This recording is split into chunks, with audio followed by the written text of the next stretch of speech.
ଚିନ୍ତା ମଣିଷକୁ ନଷ୍ଟ କରେ ଏବଂ ଚିନ୍ତନ ମଣିଷକୁ ସର୍ବଶ୍ରେଷ୍ଠ କରେ। ସେଥିପାଇଁ ତ କହନ୍ତି କି ମୋର ଆସନ୍ତାକାଲି କେମିତି କଟିବ ଭାବି ଭାବି ମୁଁ ମୋର ଆଜିକୁ ବି ନଷ୍ଟ କରିଦେଲି। ନମସ୍କାର ବନ୍ଧୁଗଣ, କ'ଣ ଆପଣ ବି ବେଶୀ ଚିନ୍ତା କରନ୍ତି? ଆପଣଙ୍କ ଚିନ୍ତିତ ମନ ଆପଣଙ୍କୁ ଅଶାନ୍ତ କରୁଛି?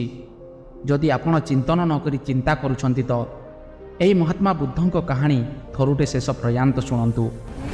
ଗାଁରେ ରହୁଥିବା ଗୋଟିଏ ଯୁବକ ପୁରୁଣା ଜିନିଷକୁ ନ ଭୁଲିବା ଏବଂ ଗୋଟିଏ କଥାକୁ ନେଇ ଚିନ୍ତା କରିବାରେ ବହୁତ ପରିଶାନ ଥାଏ।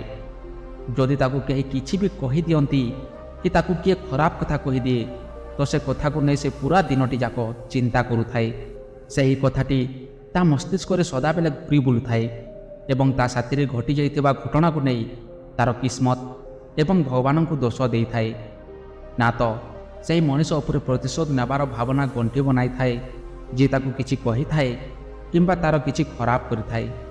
ତାର ସେ ବେଶୀ ଚିନ୍ତା କରିବା କାରଣରୁ ନା ତ ସେ ଲୋକଙ୍କ ସାଥିରେ ଭଲସେ ମିଳାମିଶା କରୁଥାଏ, ନା ତ ସେ ତାର କୌଣସି ବି କାର୍ଯ୍ୟକୁ ଭଲ ଭାବେ ପୂର୍ଣ୍ଣ କରିପାରୁଥାଏ। ସେ ସବୁବେଳେ ପରିଶାନ ଏବଂ ମାନସିକ ଅଶାନ୍ତିରେ ଥାଏ। ତାର ସେହି ପରିସ୍ଥିତିକୁ ଦେଖି ତାର ଗୋଟିଏ ମିତ୍ର ତାକୁ କହିଲା କି ଏହି ପାଖରେ ଗୋଟିଏ ଆଶ୍ରମରେ ଗୋଟିଏ ବୌଦ୍ଧ ସନ୍ନ୍ୟାସୀ ଅଛନ୍ତି, ତୁମେ ତାଙ୍କ ନିକଟକୁ ଯାଅ। ସେ ତୁମର ଏହି ମାନସିକ ସମସ୍ୟାର କିଛି ନା କିଛି ଉପାୟ ନିଶ୍ଚୟ କରିଦେବେ। ସେହି ଯୁବକଟି ସେ ବୌଦ୍ଧ ସନ୍ନ୍ୟାସୀଙ୍କ ପାଖକୁ ଗଲା ଏବଂ ତାର ସମସ୍ୟା ତାଙ୍କୁ କହିଲା କି ସେ କେମିତି ଗୋଟିଏ ଘଟଣାର କଥାକୁ ବାରମ୍ବାର ଚିନ୍ତା କରୁଥାଏ ଏବଂ ବିତି ଯାଇଥିବା ଖରାପ ଦିନ ବା କଥାକୁ ଭୁଲି ପାରେ ନାହିଁ। ସେ ଯୁବକର ସମସ୍ୟା ଶୁଣିବା ପରେ ସେ ବୌଦ୍ଧ ସନ୍ନ୍ୟାସୀ ସେହିଠାରୁ ଉଠି ମଠ ଭିତରକୁ ଚାଲିଯାଆନ୍ତି। ସେ ବୌଦ୍ଧ ସନ୍ନ୍ୟାସୀ ବିନା କିଛି କହି ଏମିତି ଉଠି ଚାଲିଯିବା ସେ ଯୁବକଙ୍କୁ ଆଚମ୍ବିତ କରିଦେଲା, କିନ୍ତୁ ସେ ସେହିଠାରେ ହିଁ ବସି ରହିଥାଏ।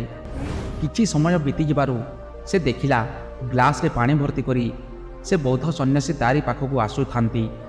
ସେ ବୌଦ୍ଧ ସନ୍ନ୍ୟାସୀ ଯୁବକଙ୍କ ପାଖକୁ ଆସି ଛିଡ଼ା ହୋଇଯାଆନ୍ତି। ସେ ଯୁବକ ବି ଉଠି ସେହିଠାରେ ଛିଡ଼ା ହୋଇଯାଏ। ବୌଦ୍ଧ ସନ୍ନ୍ୟାସୀ ସେ ଯୁବକଙ୍କୁ କହନ୍ତି କି କୁହ ଏହି ଗ୍ଲାସର ଓଜନ କେତେ ହେବ?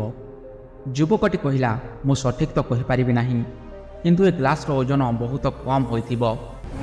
ଏବେ ସେ ବୌଦ୍ଧ ସନ୍ନ୍ୟାସୀ କହିଲେ, ମୋର ପ୍ରଶ୍ନ ଏହା ଅଟେ କି ଯଦି ମୁଁ ଏ ଗ୍ଲାସକୁ ଏମିତି ଧରି ଛିଡ଼ା ହୋଇଥିବି ତ କ'ଣ ହେବ? ସେ ଯୁବକ କହିଲା, କିଛି ବି ହେବ ନାହିଁ। ବୌଦ୍ଧ ସନ୍ନ୍ୟାସୀ ପୁଣି କହିଲେ, ଯଦି ମୁଁ ଏ ଗ୍ଲାସକୁ ଗୋଟିଏ ଘଣ୍ଟା ଏମିତି ଧରି ଛିଡ଼ା ହୋଇଥିବି ତ କ'ଣ ହେବ? ଯୁବକ ଜଣକ କହିଲା, ଆପଣଙ୍କ ହାତରେ କଷ୍ଟ ହେବା ଆରମ୍ଭ ହୋଇଯିବ।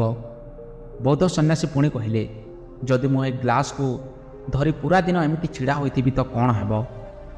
ସେହି ଯୁବକ କହିଲା, ଆପଣଙ୍କ ହାତରେ ବହୁତ କଷ୍ଟ ହେବା ଆରମ୍ଭ ହୋଇଯିବ।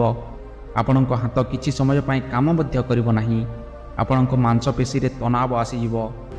ବୌଦ୍ଧ ସନ୍ନ୍ୟାସୀ କହିଲେ, ବହୁତ ସୁନ୍ଦର, କିନ୍ତୁ କ'ଣ ଏହାପରେ ବି ଗ୍ଲାସର ଓଜନ କମିଗଲା? ସେ ଯୁବକ କହିଲା, ନାହିଁ, ଓଜନ ତ ବଢ଼ିଲା ନାହିଁ କି କମିଲା ନାହିଁ। ତ ତେବେ ହାତର କଷ୍ଟ ଏବଂ ମାଂସପେଶୀରେ ତନାବ ଆସିବାର କାରଣ କ'ଣ? ବୌଦ୍ଧ ସନ୍ନ୍ୟାସୀଟି ପଚାରିଲେ। ଯୁବକଟି କହିଲା, ବେଶୀ ସମୟ ସେମିତି ଧରିଥିବା କାରଣରୁ। ବୌଦ୍ଧ ସନ୍ନ୍ୟାସୀ ପୁଣି ପ୍ରଶ୍ନ କଲେ କି ମୋତେ ଏ କଷ୍ଟରୁ ଦୂର ହେବା ପାଇଁ କ'ଣ କରିବା ଉଚିତ? ଯୁବକଟି କହିଲା, ଗ୍ଲାସକୁ ତଳେ ରଖିଦିଅ। ସେ ବୌଦ୍ଧ ସନ୍ନ୍ୟାସୀ କହିଲେ, ବିଲକୁଲ ସଠିକ୍ ଉତ୍ତର, ଏବଂ ଜୀବନର ପରିଶାନୀ ବି ବିଲକୁଲ ସେମିତି ହିଁ ହୋଇଥାଏ। ଏହାକୁ କିଛି ସମୟ ନିଜ ମସ୍ତିଷ୍କରେ ରଖ, ଲାଗିବ କି ସବୁ ଠିକ୍ ଅଛି। ସେ ବିଷୟରେ ବେଶୀ ସମୟ ଭାବ, ଦେଖିବ ତୁମକୁ କଷ୍ଟ ଲାଗିବ। ଏବଂ ଏହାକୁ ଆହୁରି କିଛି ସମୟ ନିଜ ମସ୍ତିଷ୍କରେ ରଖ, ଦେଖିବ ଏହା ଆପଣଙ୍କୁ ଅଶାନ୍ତ ଏବଂ ପାଗଳ କରିଲା ପରି ଲାଗିବ ଏବଂ ଆପଣ କିଛି ବି କରିପାରିବେ ନାହିଁ। ବୌଦ୍ଧ ସନ୍ନ୍ୟାସୀଟି ସେ ଯୁବକ ଉପରକୁ ଇସାରା କରି କହିଲେ, ନିଜ ଜୀବନରେ ଘଟିଯାଇଥିବା ଖରାପ ଘଟଣା ଏବଂ ଭଲ ଘଟଣା ବିଷୟରେ ଭାବିବା ଜରୁରୀ ଅଟେ, କିନ୍ତୁ ସେହିଠାରୁ ବି ବେଶୀ ଜରୁରୀ ଅଟେ ସେ ଘଟିଯାଇଥିବା ଘଟଣାରୁ ଶିଖି ଆଗକୁ ବଢ଼ିବା।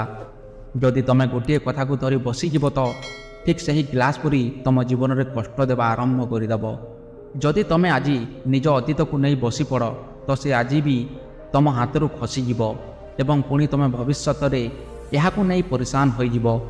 ତୁମେ ନିଜ ଅତୀତ ପାଇଁ ଯେମିତି ମଣିଷ ବନିବାକୁ ଚାହଁ ଏବଂ ତୁମେ ଯେଉଁ ଖରାପ କାର୍ଯ୍ୟ ପାଇଁ ପଶ୍ଚାତାପ କରୁଛ ତ ତୁମେ ଆଜିଠାରୁ ସେମିତି ମଣିଷ ହେବା ପାଇଁ ଚେଷ୍ଟା କର ଏବଂ ପ୍ରୟାସ କର କି ଆଜିରୁ ତୁମେ ଏମିତି ଗଲତି କରିବ ନାହିଁ କି ଯାହାକି ତୁମକୁ ପୁଣି ଭବିଷ୍ୟତରେ ପସ୍ତାଇବାକୁ ପଡ଼ିବ। ସେଥିପାଇଁ ଚିନ୍ତା କରିବା ବନ୍ଦ କର ଏବଂ ତୁମେ ଆଜିର କାର୍ଯ୍ୟରେ ଧ୍ୟାନ ଦିଅ କାହିଁକିନା ଚିନ୍ତା ମଣିଷକୁ ତା'ର ଚିତା ପର୍ଯ୍ୟନ୍ତ ନେଇଯାଏ। ତ ବନ୍ଧୁଗଣ, ଏହି ଭିଡ଼ିଓଟି ଯଦି ଆପଣଙ୍କୁ ଭଲ ଲାଗିଥାଏ ତ ଏହି ଭିଡ଼ିଓକୁ ନିଜ ସାଙ୍ଗସାଥି ପରିବାରଙ୍କୁ ସେୟାର କରନ୍ତୁ ଏବଂ ଗୋଟିଏ ସୁନ୍ଦର କମେଣ୍ଟ କରନ୍ତୁ ଏବଂ ଏହି ଚ୍ୟାନେଲର ପ୍ରତ୍ୟେକ ଭିଡ଼ିଓ ଶେଷ ପର୍ଯ୍ୟନ୍ତ ଦେଖନ୍ତୁ।